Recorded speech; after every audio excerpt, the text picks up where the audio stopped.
Hey, good afternoon. It's August 28th, 2025. Pastor Stan here. Just wanted to encourage you. School's back and we're moving into fall. I know it's still summer technically, but traditionally in the United States, fall again is kind of the beginning of, cooler season. When we were more agrarian than we are, and we still have farms, it would also indicate the harvest season. So people would be harvesting, very busy time. It would be a time of Thanksgiving as well, thanking God for His blessings upon the nation through industry, but specifically more through farming. And so, as we're moving into fall, I know that there's a lot going on in our world and our lives, and I want to remind us that we serve a God of hope. And as you know, we started a series called Hope in God. And so I'm going to read to you out of Romans 15.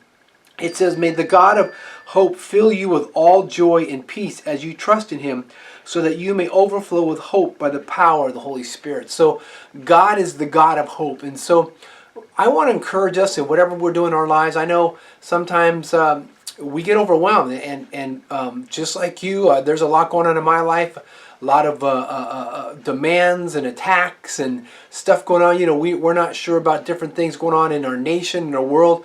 But I want to remind us that there is a God in heaven, and He is the God of hope, and He has hope for us, not just as a strategy, but hope as a sure thing, that He is our trust, He is our hope, He is our salvation, our provider, our comforter. And so in this season, I want us to continue to hope and trust in God and pray for His love and power to manifest in us and through us as well, because we live in a world where a lot of people don't have hope, and they're just getting by. Maybe you're just getting by.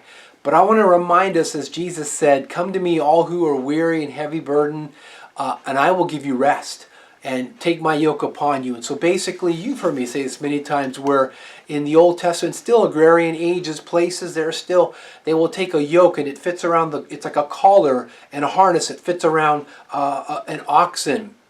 And so they would have a senior oxen and a junior oxen, and basically the senior oxen does most of the pulling, and the junior oxen would follow the senior oxen. So basically, Jesus is saying, "I am carrying the load.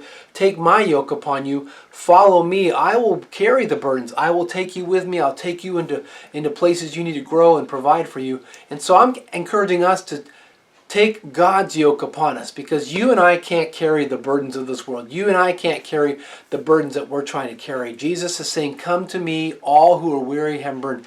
And in Romans 15, He's the God of hope. So we're calling again our church back to a time of prayer.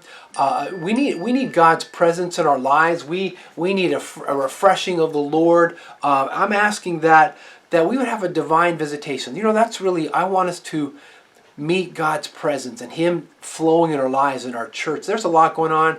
And so I'm asking, would you pray with me in September, that we would have a divine visitation of God to refresh, to bring hope, to bring healing, to bring salvation, to send us out in the power of the Holy Spirit to touch a hurting world around us. And so we are God's agents of hope. So let's be that.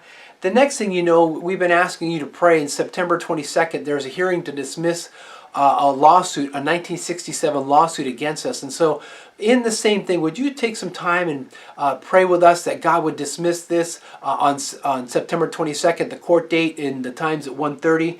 And then we're asking that we would do a time of prayer the Friday before that at the church at 7 p.m. And so we'll send more emails. We'll put on the website. And so we're just going to call an all-church prayer meeting, that God would give us favor with the court system, and they would dismiss this lawsuit, and that justice would be helped and given out to people that are victims as well. But God would protect our church.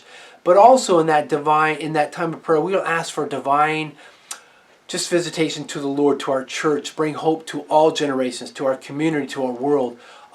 So that's it. Thanks for listening, and thanks for being a part of a great church. I hope to see you this Sunday. I'm going to talk about, again, hope, and how hope can disperse and break the bondage of discouragement. So God bless you. I hope to see you this Sunday morning at 10:30.